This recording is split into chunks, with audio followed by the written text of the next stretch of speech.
Subscribe कीजिए royal teacher को education संबंधी न्यूज़ तुरंत पाने के लिए। जी हाँ साथियों, इस वक्त की बड़ी खबर की बात करें शिक्षा विभागीय खबरों की, तो शिक्षा विभाग में आज की तारीख में कई आदेश निकले हैं जो हम सभी के लिए अति आवश्यक है। इन आदेशों की बात करेंगे, इस आदेशों में क्या क्या लिखा गया है वो भी बात करेंगे। प्रमुखतः जो है वो आदेश एमएसीपी के संबंध में है, 5वीं 8वीं बोर्ड के संबंध में है, इंटर्नशिप वाले जो अभ्यर्थी आते हैं उनकी अटेंडेंस के संबंध में। इस तरह से जो आदेश निकले गए हैं स्कॉलरशिप के संबंध में है, उनके बारे में आज हम चर्चा करेंगे। तो दोस्तों, सबसे पहले और मोस्ट इम्पोर्टेंट आदेश की बात करें जो राजस्थान स्कूल शिक्षा परिषद की ओर से जारी किया गया है, शिक्षक प्रशिक्षणार्थियों की ऑनलाइन उपस्थिति के संबंध में है। यानी जो इंटर्नशिप वाले अभ्यर्थी हमारे पास आते हैं उनके संबंध में है, उनकी जो अटेंडेंस होगी वो ऑनलाइन होगी। सभी संस्था प्रधान, पीओ, राजकीय प्राथमिक विद्यालय, उच्च प्राथमिक विद्यालय, उच्च माध्यमिक बालिका विद्यालय सहित सभी को ये लिखा गया है।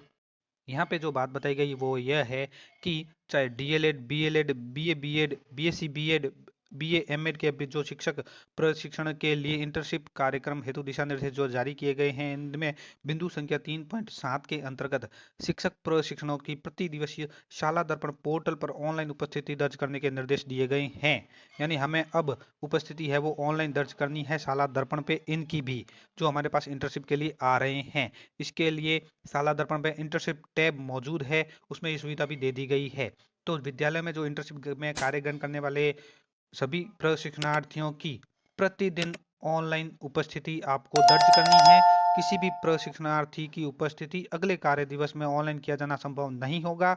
साथ ही जो मोस्ट इंपोर्टेंट बात है वो ये है कि इसके माध्यम से जो दर्ज की गई उपस्थिति के आधार पर इंटर्नशिप समाप्ति पर पूर्णता प्रमाण पत्र जारी किया जा सकेगा। इसका मतलब ये है कि आपको रोजाना उसकी उपस्थिति ऑनलाइन करनी होगी। जिस तरह से हम अपनी उपस्थिति ऑनलाइन करते हैं, वैसे ही अब जो इंटर्नशिप वाले अभ्यर्थी आएंगे उनकी उपस्थिति भी आपको ऑनलाइन करनी होगी। उसी के आधार पर पूर्णता प्रमाण पत्र समाप्ति पर जारी किया जाएगा। बात करें शिक्षा विभाग की ओर से जारी 5वीं 8वीं बोर्ड परीक्षा के ऑनलाइन आवेदन के संबंध में, इस आदेश की जो पंचिक शिक्षा विभाग की ओर से जारी किया गया है, यहाँ पे जो बात बताई गई है वो कक्षा 8 और कक्षा 5 की बोर्ड परीक्षा 2024 के ऑनलाइन आवेदन के संबंध में है कि ऑनलाइन आवेदन है वो शाला दर्पण के माध्यम से विद्यालय स्तर पर ऑनलाइन भरवाए जाएंगे।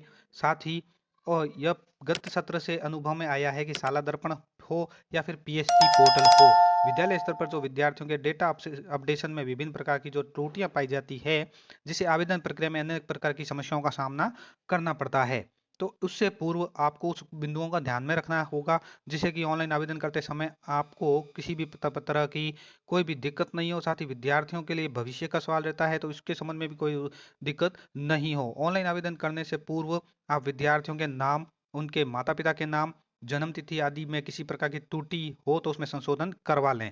विद्यालय प्रोफाइल में यथा आवश्यकता अनुसार संशोधन करवाना, विद्यालय की श्रेणी में यथा आवश्यकता परिवर्तन करवाना, कक्षा 8 के किसी विद्यार्थी की तृतीय भाषा विषय में यदि परिवर्तन हो तो उसे सही करवाना।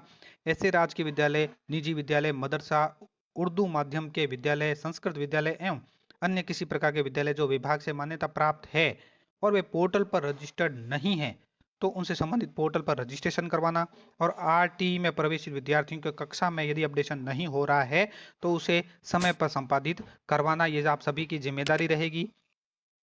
5वीं 8वीं बोर्ड परीक्षा में ऑनलाइन आवेदन करने से पूर्व ये सभी काम आप आवश्यक रूप से कर लें।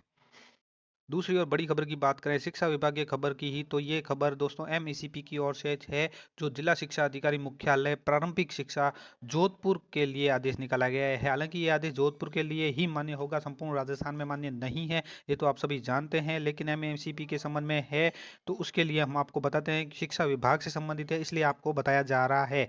यहाँ पे जो बात बताई गई है वो मोस्ट इंपोर्टेंट यही है, ये जिला शिक्षा अधिकारी जो भी है समस्त जिलों के मुख्यालय प्रारंभिक है या माध्यमिक है, सभी ये आदेश ऐसा निकाल रहे हैं।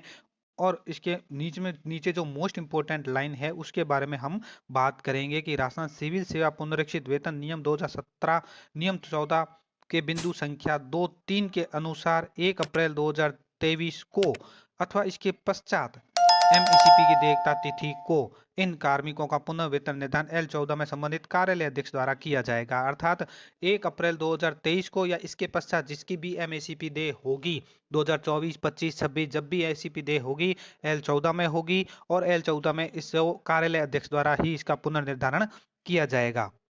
इसी तरह बात करें अगले और बड़े आदेश की, जो कार्यालय निदेशक माध्यमिक शिक्षा राजस्थान बीकानेर की ओर से RKSMB के संबंध में जारी किया गया है। संशोधित टाइम टेबल है ये। इससे पूर्व भी एक टाइम टेबल जारी किया गया था, आप सभी जानते हैं। कक्षा 3 से 8 तक के लिए RKSMB आयोजन किया जा रहा है। जो RKSMB 2 है, उसकी जो निर्धारित डेट है वो 15 जनवरी सोमवार 11 से 12:30 बजे तक रखी गई है। पहला विषय हिंदी है, 16 जनवरी 2024 को अंग्रेजी है और 18 जनवरी 2024 को गणित की एग्जाम RKSMB लिया जाएगा। इसी तरह बात करें अगली और बड़ी खबर की, तो वो है राज्य सरकार की प्रोत्साहन योजनाओं को साला दर्पण के बेनिफिशियरी पोर्टल पर 2023-24 हेतु ऑनलाइन आवेदन करने के संबंध में है। यानी कि स्कॉलरशिप के आवेदन के संबंध में है। ये स्कॉलरशिप जनजाति छात्राओं को दे होगी और प्रतिभावान छात्र जो भी है जनजाति के, उनको दे होगी। जैसे बोर्ड परीक्षा में प्रथम श्रेणी उत्तीर्ण जनजाति प्रतिभावान छात्रों को आर्थिक सहायता है, जनजाति छात्राओं को उच्च शिक्षा हेतु आर्थिक सहायता है। उसकी जो अंतिम तिथि निर्धारित की गई है 30 जनवरी 2024 निर्धारित की गई है। और इसके लिए समस्त विद्यालयों का उत्तरदायित्व निर्धारित किया गया है कि वो ऑनलाइन आवेदन विद्यालय में छात्रवृत्ति प्रभारी और संस्था प्रदान करेंगे ऑनलाइन आवेदन। साथ ही इसके बारे में विस्तृत जानकारी शाला दर्पण और PSP पोर्टल जो प्राइवेट विद्यालय के लिए होता है उसके बेनिफिशियरी स्कीम टैब के अंतर्गत दी गई है।